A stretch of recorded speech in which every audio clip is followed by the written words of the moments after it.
Imaginez un bâtiment où en cas d'incendie, chaque seconde compte. Comment savoir qu'il y a eu un début d'incendie ou alors un début de fumée?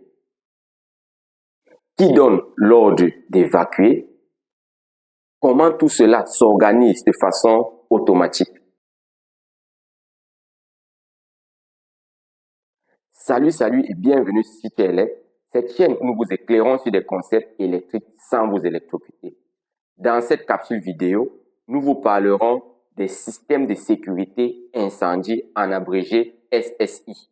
Nous verrons de façon chronologique tour à tour ce que c'est un SSI, les conséquences que peuvent produire un incendie, les différents types de SSI, à savoir le SSI conventionnel et le SSI adressable.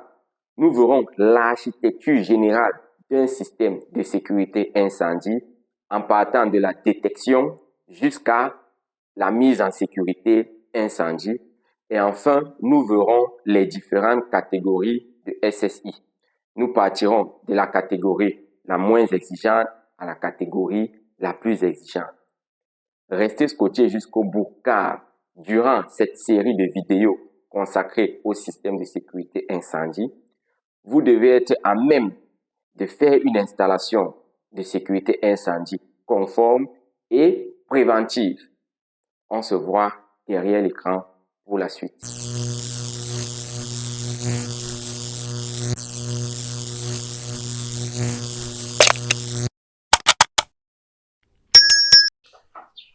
Dans cette section, nous allons parler des systèmes de sécurité incendie. Alors, vous devez savoir que tous les établissements doivent être protégés contre les incendies. Suivant leur catégorie, les systèmes de sécurité incendie, en abrégé SSI, à mettre en place sont plus ou moins complexes. Alors, pourquoi installer ces systèmes? On doit installer ces systèmes à cause des conséquences liées aux incendies. Comme conséquence, nous avons la mort ou la brûlure pour les occupants, la cessation d'activité pour 3 entreprises sur 4 après un incendie, et la pollution par l'écoulement des eaux d'extinction et des fumées émises. Nous comprenons au vu de ces conséquences que il est désagréable de vivre un incendie. Pourquoi? Parce que les conséquences sont énormissimes. Une entreprise qui fonctionnait bien à cause d'un incendie se retrouve en train de fermer. Un être humain qui vivait très bien là, à cause d'un incendie, peut mourir ou subir des brûlures atroces. La pollution des écoulements qui sont nuisibles pour la santé des occupants environnants. Donc, face à tout cela, nous convenons qu'il est nécessaire de mettre en place un système de sécurité incendie permettant de détecter le plus rapidement possible un début de sinistre. Le SSI permet de traiter et d'effectuer les fonctions nécessaires à la mise en sécurité des personnes et du bâtiment. La fonction de SSI est de détecter des incendies dans un temps plus court possible et déclencher l'alarme pour que des mesures appropriées puissent être prises. C'est donc là le rôle principal de ce système. C'est-à-dire, il est capable de détecter un début d'incendie, c'est-à-dire dès la présence des premières fumées. Le système va le détecter et va déclencher une alarme permettant ainsi d'appeler les personnes dans le bâtiment ou alors d'alerter les personnes au niveau du bâtiment et d'appeler même les numéros de téléphone des personnes indiquées dans le système pour que des mesures puissent être prises afin d'éliminer l'incendie le plus tôt possible. C'est la raison pour laquelle il est obligatoire d'équiper un bâtiment de type ERP, entre parenthèses, établissement recevant du public, ou ERT, entre parenthèses, établissement recevant des travailleurs, d'un système de sécurité incendie pour assurer la fonction de détection incendie et la mise en sécurité des personnes et des biens. Donc, une fois que l'incendie est rapidement détecté, alors il sera plus facile de mettre en sécurité les personnes et les biens. Vous allez constater, la plupart des entreprises de nos jours et même des domiciles sont installés des systèmes de sécurité incendie. Les assureurs également, lorsque vous voulez assurer vos entreprises, vos maisons et autres, les assureurs exigent également que ce système soit installé. Pour la simple raison que il faut d'abord prévenir un mal avant de le subir. Ça ne sert à rien de subir un mal sans l'avoir prévenu. Donc, le système de sécurité incendie dans la médecine, c'est comme le vaccin. Le vaccin nous prévient du mal. C'est comme une maintenance préventive, en fait. Donc, c'est le but de l'installation de ce système. Il existe 3 types de SSI. Nous avons le SSI sans fil et autonome. Il est constitué uniquement des détecteurs autonomes alimentés par des batteries. En cas de détection, seul le détecteur concerné émettra un signal sonore. On installe ce type de système dans les endroits où on ne veut plus voir du câble. Donc, vous l'avez très bien compris. Ici, chaque détecteur est équipé de sa batterie et fonctionne de façon autonome. Si le détecteur présent dans une pièce constate qu'il y a un début de fumée ou alors détecte la présence d'un début de fumée, seul le détecteur en question va déclencher. Et il faudrait qu'il y ait une personne soit proche de cette pièce, soit dans cette pièce pour détecter effectivement le signal sonore émis par ce détecteur qui n'est pas très souvent fort afin que des mesures appropriées puissent être prises. Nous avons le système de détection incendie conventionnel, c'est-à-dire le SSI conventionnel. Ici, c'est un système câblé ou non et constitué de plusieurs détecteurs automatiques, déclencheurs manuels, équipements de contrôle et de signalisation et des équipements de mise en sécurité incendie. Nous verrons tous ces équipements par la suite. Vous devez juste comprendre que un SSI conventionnel, c'est un système qui a une centrale d'alarme incendie auquel viennent se raccorder les différents capteurs tels que les détecteurs de fumée, déclencheurs manuels, sirènes d'alarme et autres. Maintenant, dans ce type de système, on parle plus de zone de détection, c'est-à-dire une zone regorge plusieurs détecteurs. Je prends l'exemple, j'ai un bâtiment de type RE+1, au rez-de-chaussée, je vais mettre peut-être 5 détecteurs. Tous ces 5 détecteurs vont constituer une zone. À l'étage 1, je vais mettre peut-être 7 détecteurs. Tous ces 7 détecteurs vont constituer une zone. Dès lors qu'il y a alarme, dès que je suis mes sirènes déclenchées, je m'en vais à côté de ma centrale et j'observe. Si je vois par exemple zone 1, ça veut dire que mon défaut se trouve au rez-de-chaussée. En ce moment, je dois marcher dans toutes les pièces où sont installés mes détecteurs pour pouvoir voir le détecteur qui est en défaut. Généralement, le détecteur qui est en défaut est dans la pièce où il y a le début d'incendie. C'est ce qu'on appelle SSI conventionnel. Cependant, nous avons des SSI adressables. C'est un système câblé ou non qui contient les mêmes équipements que le SSI conventionnel, mais avec pour principale différence que dans ce système, nous avons toujours une centrale avec des détecteurs. Si nous reprenons le même exemple que précédent, un bâtiment de type RE+1, au lieu de zone, nous parlerons de boucle.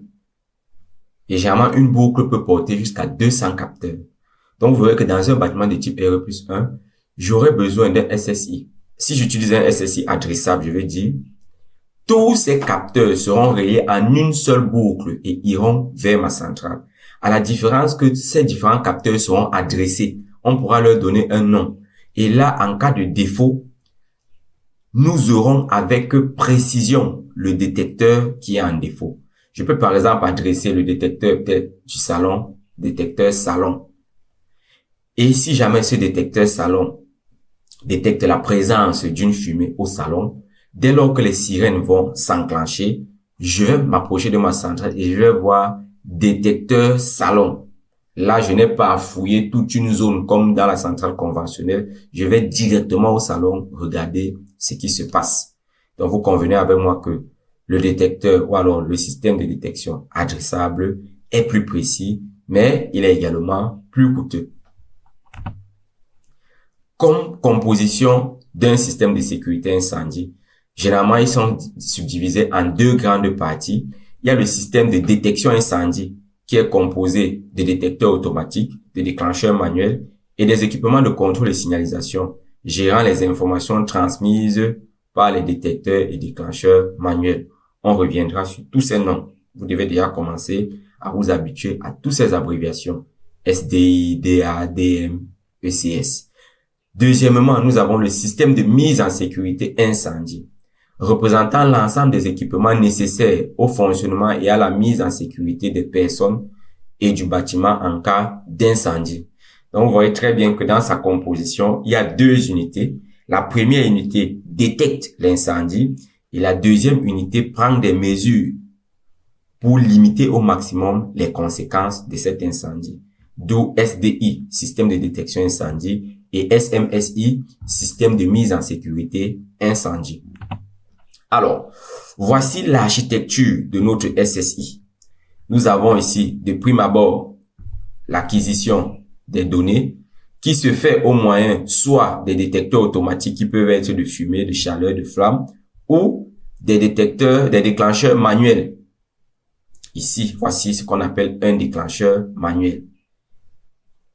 Nous avons l'unité de traitement où nous avons notre centrale proprement dite qui est constituée de deux parties, l'équipement de contrôle et de signalisation et le centralisateur de mise en sécurité incendie. Nous avons ici notre alimentation externe de secours. Et enfin, en sortie, nous avons la signalisation et les automatismes. Nous avons, entre autres, le diffuseur sonore, le bloc autonome d'alarme secours, le dispositif actionné de sécurité en abrégé DAS.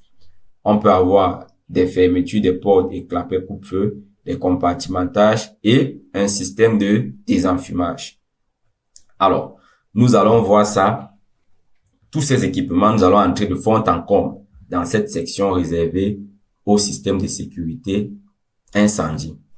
Alors, je vais quand même me permettre d'expliquer ici un détecteur de fumée automatique ou alors un détecteur automatique.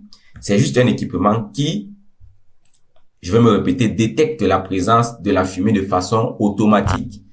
Pas besoin d'activer sur quelque chose pour qu'il puisse le faire. Une fois qu'il est raccordé à notre centrale, il pourra le faire sans problème. Ici, nous avons le déclencheur manuel. Là, c'est une forme de détection visuelle, c'est-à-dire moi, être humain présent dans un bâtiment, je constate qu'il y a un début de fumée, par exemple, dans une pièce. Si le détecteur de fumée n'a pas encore lancé l'alarme, je dois aller vers cet équipement, ouvrir cette glacis et appuyer sur cette membrane blanche.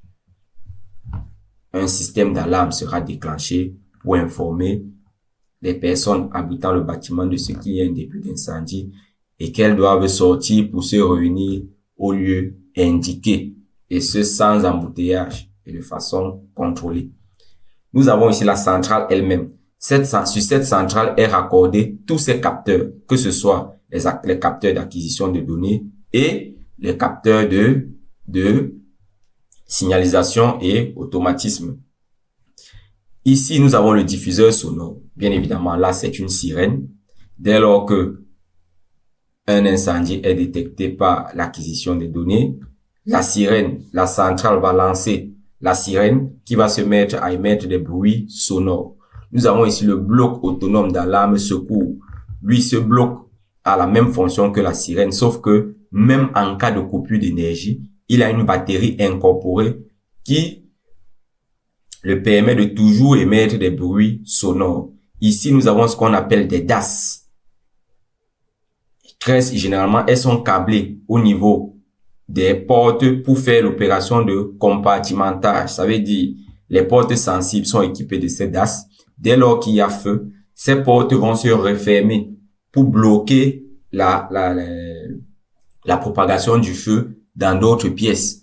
Donc, ces portes sont équipées ou alors conçues de façon à contenir tous les effets du feu dans un endroit précis. Nous avons ici le système de désenfumage. Dans ce système, il s'agit de prévoir des volets ou alors des fenêtres automatisées de telle enseigne que si jamais il y a un incendie, une commande automatique envoyée par la centrale permet d'ouvrir ces fenêtres afin que la salle puisse être aérée et que les fumées puissent sortir. Ce système donc est composé de deux grandes parties, à savoir le système de détection incendie. Comme on l'a dit plus haut, le voilà, on a l'acquisition des données et une partie du traitement. Et par la suite, nous avons le système ou alors le centralisateur de mise en sécurité incendie. Là, nous avons la signalisation et l'automatisme ainsi que le traitement des données. Donc, vous ne devez jamais l'oublier. Un SSI est constitué d'un système de détection incendie et d'un système de mise en sécurité incendie.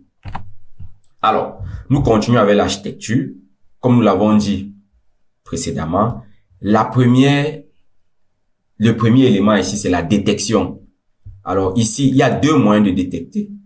Il y a la détection automatique, comme vous le voyez ici, c'est-à-dire le détecteur installé dans une salle. Quand il y a début de fumée, comme nous le voyons ici, immédiatement, il va détecter de façon automatique et transmettre l'information à la centrale pour que celle-ci puisse activer la signalisation et les automatismes. Nous avons la détection manuelle. Comme je l'ai dit, une personne circulant dans le bâtiment détecte une fumée ou un début d'incendie. Il se rapproche rapidement vers un déclencheur manuel qui est généralement situé dans les couloirs, dans les montées d'escalier, bref, dans toutes les parties communes, les circulations communes. Il va donc se rapprocher de ce déclencheur manuel. Il va ouvrir la membrane en glace et presser sur cette membrane blanche. Une fois pressé, les sirènes seront déclenchées pour informer le personnel de ce qu'il y a un incident. Après ça, nous avons le traitement de données. Traiter les données issues des DM et des DA et commander les sorties. C'est ça le traitement de données. Dans ce traitement de données, on a l'équipement de contrôle des signalisations plus le centralisateur de mise en sécurité incendie. Donc, il y a détection. Après la détection, les données sont traitées. Une fois les données traitées, les sorties seront ainsi commandées. Nous aurons donc des opérations de signalisation et d'automatisme. La première sortie peut être notre sirène, et c'est ce qu'on va appeler l'évacuation. Évacuer en informant le public à l'aide des signaux visuels et sonores. Nous aurons donc des sirènes avec flash et des sirènes sans flash qui vont émettre des bruits sonores. Les personnes présentes dans le bâtiment, une fois qu'elles vont entendre ces bruits sonores, vont évacuer suivant le sens ou alors le plan d'évacuation prévu dans le bâtiment. Nous avons ici l'opération de compartimentage que j'expliquais tout à l'heure dans le slide précédent. Ici, nous avons ces capteurs que vous voyez, ces capteurs-ci, qui, lorsqu'il y a présence de fumée et début d'incendie, vont fermer de façon automatiquement ces portes, comme vous voyez de l'image 1 à l'image 2. Vous voyez donc que le feu reste contenu dans cette pièce. C'est ce qu'on appelle le compartimentage. Donc, pour limiter la propagation du feu et des fumées en fermant les portes coupe-feu. Les portes coupe-feu sont généralement automatiques. Nous avons ici l'opération de désenfumage pour protéger les personnes des fumées afin de faciliter l'évacuation du personnel et l'intervention secours. C'est-à-dire, le désenfumage, c'est une opération ici qui vise à ouvrir, si je peux dire, les fenêtres de façon simple, ou alors les volets. Question de faire évacuer la fumée, comme vous voyez là sur un plan. Et ici, voilà comment ça se représente. Donc, voilà à peu près l'architecture globale d'un SSI. Nous avons donc ici le SDI, système de détection incendie, et par la suite, le SMSI, le système de mise en sécurité incendie. Vous voyez ici, on détecte l'incendie et ici, on prend des mesures pour la mise en sécurité des personnes et des biens dans le bâtiment. Voilà les différentes mesures, l'évacuation, le compartimentage et le désenfumage. Comme architecture simplifiée, nous allons considérer comme sortie uniquement l'évacuation. Donc, dans le cadre de cette série de vidéos, nous allons vous parler d'une architecture simplifiée avec la détection en entrée, le traitement et la signalisation uniquement.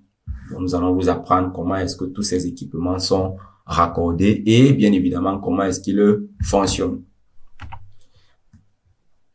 Parmi les équipements d'un SSI, nous avons vu les détecteurs automatiques. Ils permettent la surveillance d'un bâtiment de façon automatique. Il existe différents types de détecteurs automatiques suivant le risque à surveiller. Nous avons les détecteurs optiques de fumée, les détecteurs linéaires de fumée, les détecteurs de flammes et les détecteurs thermo-vélocimétriques. L'image que vous voyez représente le comportement des détecteurs automatiques en fonction de l'évolution du feu. C'est-à-dire ici, nous avons différents types de détecteurs, comme on a dit, détecteurs optiques de fumée, détecteurs linéaires de fumée, détecteurs de flammes et détecteurs thermo-vélocimétriques. À ce niveau, voilà la courbe de naissance de l'incendie. Ici, voilà la température de seuil, la température à partir de laquelle les détecteurs vont automatiquement déclencher 60 degrés Celsius. Alors, vous devez savoir que la naissance de l'incendie commence par l'émission des particules qui généralement sont invisibles. À ce niveau, le détecteur le plus susceptible de détecter ces particules est le détecteur optique de fumée. Par la suite, nous avons émission de fumée claire. Lorsqu'on passe au stade de l'émission de fumée claire, le détecteur le plus approprié, c'est le détecteur linéaire de fumée. Par la suite, nous avons émission des flammes et des fumées sombres. Le détecteur le plus à même de constater cela, c'est le détecteur de flammes. Et enfin, nous avons émission de chaleur. En ce moment-là, c'est le détecteur thermovélocimétrique. C'est un détecteur qui, en fonction de la vitesse et du changement de chaleur brusque, va donc déclencher. Donc, vous conviendrez avec moi que dans tout type de bâtiment, que ce soit ERT ou ERP, le détecteur qu'il faut toujours avoir, c'est le détecteur optique de fumée. Parce que lui, dès le début de l'émission des particules, il va constater cela et envoyer un signal d'alarme. Vous voyez qu'on n'est même pas encore à la phase 2.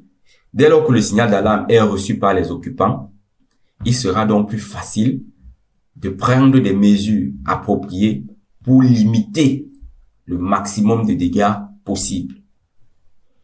Les détecteurs linéaires de flammes et thermovélocimétriques sont utilisés pour des contextes ou alors des cas de figure spécifiques. C'est-à-dire, dans des endroits, on sait que vraiment, si le feu commence là, si par exemple il y a l'essence, ou bien le gasoil, ça va dans ces endroits-là, on doit utiliser des détecteurs de flammes ou thermovélocimétriques parce que dès lors que le feu commence, ça ne commence pas petit. C'est directement avec un changement de température brutal, avec des flammes sombres et la chaleur qui ne fait qu'augmenter. Donc, vous voyez donc, en ce moment-là, vous allez utiliser des détecteurs soit de flammes, soit thermovélocimétriques. Alors, on vous dit ici que les détecteurs de fumée optique, particulièrement adaptés pour les feux qui mettent longtemps à se déclarer, matelas, poubelle, canapé, et qui sont les plus courants. Un détecteur de fumée couvre une surface d'environ 60 mètres carrés. Détecteur linéaire de fumée, particulièrement adapté pour les feux à évolution lente, produisant beaucoup de fumée. Ici, elle a une couverture allant parfois jusqu'à 100 mètres. Détecteur de flamme, particulièrement adapté pour les feux à développement rapide, c'est-à-dire les produits inflammables. Elle peut couvrir une surface maximale de 550 mètres carrés. Et enfin, nous avons les détecteurs thermovélocimétriques qui sont particulièrement adaptés pour les débuts d'incendie, occasionnant un développement anormalement rapide de la température ou un dépassement de seuil. C'est-à-dire, on a un incendie qui dépasse le seuil de température de 60 degrés de façon très rapide. Ce type de détecteur couvre une surface d'à peu près 30 mètres carrés. Alors, en règle générale, les détecteurs doivent être positionnés aux endroits où la fumée et la chaleur se concentrent le plus rapidement, permettant de déclencher le système d'alarme dans les plus brefs délais. Plus le local est haut, plus la surface UV est importante au détriment de la sensibilité. Il faut alors augmenter la densité des détecteurs. Donc, c'est pour vous dire que les surfaces couvertes que nous avons vues précédemment, elles dépendent des conditions de hauteur normale, c'est-à-dire une hauteur de maximum 2 mètres. Lorsque la hauteur va à plus de 2 mètres, vous devez comprendre que les surfaces couvertes ne sont plus les mêmes et au lieu de mettre peut-être un détecteur pour 60 mètres carrés, vous devez mettre 2 détecteurs lorsque la hauteur commence à augmenter. Ne jamais installer un détecteur près d'une source de chaleur, lampe, four, etc., ni à proximité d'une boucle de ventilation ou d'extraction, entre parenthèses, flux d'air, de climatisation, chauffage ou extraction. Chaque fois que vous allez placer les détecteurs proches de ces sources de chaleur ou alors de ces bouches de ventilation, vous aurez souvent ce qu'on appelle les faux déclenchements. Parce que si votre détecteur est à côté d'un climatiseur, quand cette climatiseur va pomper de l'air, le détecteur verra ça comme un incendie. Chaque fois qu'ils seraient à côté des appareils sources de chaleur, quand ceux-là vont pomper la chaleur, le détecteur verra ça comme une source d'incendie. Alors, nous avons ce qu'on appelle l'indicateur d'action. Le voilà ici en image. C'est un dispositif lumineux permettant le report à distance d'un ou plusieurs détecteurs en alarme. En règle générale, il est implanté dans des zones de passage permettant un repérage rapide du lieu de l'alarme. Il est placé à 20 cm à l'extérieur et au-dessus de la porte de l'accès du local à surveiller. Alors, voilà ce qu'on appelle indicateur d'action ici sur le schéma. Vous devez comprendre que chaque indicateur d'action, comme vous le voyez là, est rattaché à un détecteur dans la pièce. C'est-à-dire, dans cette pièce, on a un détecteur de fumée. Ici, on a un détecteur de fumée. Là, un détecteur de fumée. Maintenant, s'il arrive qu'il n'y a personne dans ce bureau, la personne qui circule dans ce couloir, s'il voit cette LED-ci allumée, même si le détecteur à l'intérieur n'a pas encore lancé l'alarme, cette personne peut se précipiter vers un déclencheur manuel qui sera situé toujours au couloir ou alors sur la marche d'escalier pour aller appuyer sur la membrane blanche pour lancer le système d'alarme à travers des sonneries ou alors des bruits sonores. C'est l'importance de ces indicateurs d'action.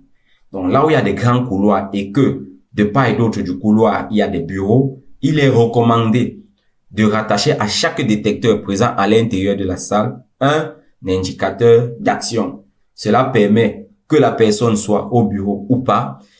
La circulation des personnes dans ces couloirs permettront ainsi de détecter les débuts d'incendie dans ces différents bureaux. Et en ce moment, des mesures précises pourront être faites, pourront être prises. Donc, comme vous voyez, voici notre porte ici. Par exemple, la porte de ce bureau, là, voici. Je vais placer mon indicateur d'action là. Et à l'intérieur du bureau, j'aurai un détecteur de fumée. Donc, lui, il rapporte juste l'information du détecteur de fumée auquel il est raccordé à l'intérieur. Quand la LED est éteinte, comme c'est le cas là, il n'y a pas de souci. Si je passe, je vois la LED allumée, je comprends qu'il y a un problème, je dois alerter les populations ou alors les personnes habitant le bâtiment en allant appuyer sur le déclencheur manuel que nous avons vu précédemment. Nous avons le déclencheur manuel proprement dit. Il doit être placé à chaque étage dans les espaces de circulation, à proximité des escaliers, au rez-de-chaussée, à proximité de chaque issue et à une hauteur de 1,30 m du sol. Le déclenchement se fait par la pression sur la membrane, comme nous l'avons dit. La déformation nette de celle-ci indique que le produit a été actionné. Donc, par exemple ici, comme on a vu précédemment, si je marche dans un couloir et que je constate que mon indicateur d'action placé au-dessus de cette porte, ce n'est pas lui là, ça a l'air de bruit, je comprends qu'il y a début d'incendie à l'intérieur de cette pièce. Je cherche la position du déclencheur manuel sur ce couloir. Il va en avoir un ou plusieurs. Je me dirige vers lui. J'ouvre. Il y a d'abord cette partie en glace sur certains détecteurs. Je soulève cette partie-là et j'appuie fortement sur la membrane blanche. Une fois qu'elle va rentrer de l'intérieur, cela sous-entend que le système d'alarme va déclencher. Une fois qu'il déclenche, les populations vivant dans le bâtiment seront alertées et elles pourront sortir pour des mesures de sécurité. Bien évidemment, un spécialiste de l'alarme va se diriger vers la centrale d'alarme pour regarder le détecteur ou alors la zone en défaut. Ça, c'est selon que le système soit conventionnel ou adressable. Par la suite, nous avons le diffuseur sonore. Ici, c'est rien d'autre qu'une sirène. Ça, c'est une sirène avec gyrophare. Il y a aussi des sirènes sans gyrophare. Les sirènes sont mises très souvent dans les couloirs et à l'extérieur du bâtiment, c'est-à-dire la vue de face, pour que toute personne qui soit même à l'extérieur comprenne le bruit sonore. Alors, ces sirènes doivent être en nombre suffisant pour que le signal d'évacuation soit audible en tout point du bâtiment. Et cela doit être conforme à la norme NFS 32/001. Ces diffuseurs sonores doivent être de classe A, c'est-à-dire minimalement 87 décibels, ou de classe B, c'est-à-dire 95 décibels. Donc ici, les diffuseurs sonores doivent être audibles. Donc plus le bâtiment est grand, plus on va mettre des diffuseurs sonores. pour que, en cas de déclenchement, que toute personne étant dans le bâtiment et même hors du bâtiment comprenne le bruit de l'alarme. Donc, si j'ai un bâtiment en étage, vous convenez que dans chaque étage, je dois prévoir minimalement un diffuseur sonore. Si l'étage est très grand, en longueur comme en largeur, c'est minimalement 2 ou 3 à chaque niveau. C'est très important. Nous avons donc ici notre alarme proprement dite, comme je l'ai dit. Ici, c'est une alarme conventionnelle.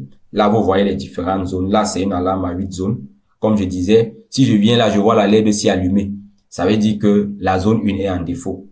Cette zone 1 a un ensemble de détecteurs. Ça peut être 5 détecteurs. Je vais donc partir. Si par exemple la zone 1 c'est le rez-de-chaussée, j'irai au rez-de-chaussée, comme j'ai dit plus haut. Je vais regarder quels sont parmi les 5 détecteurs celui-là qui est en défaut. Bien évidemment, un détecteur en défaut, c'est un détecteur parce que chaque détecteur a des LED.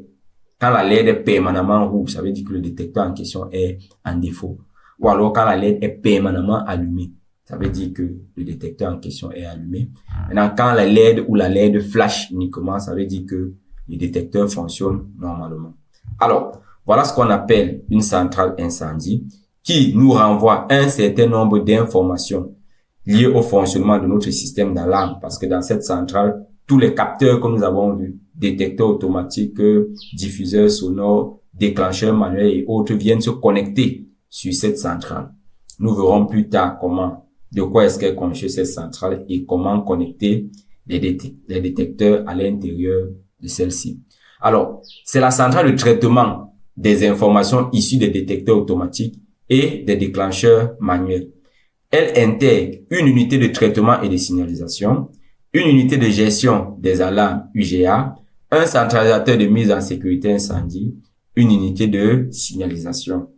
En général, la centrale contient 2, 4, 8, 16, 64 zones où sont connectés les détecteurs automatiques et les déclencheurs manuels. Le nombre de DA et DM est limité par zone en fonction du constructeur. Bien évidemment, ça c'est un exemple de centrale conventionnelle.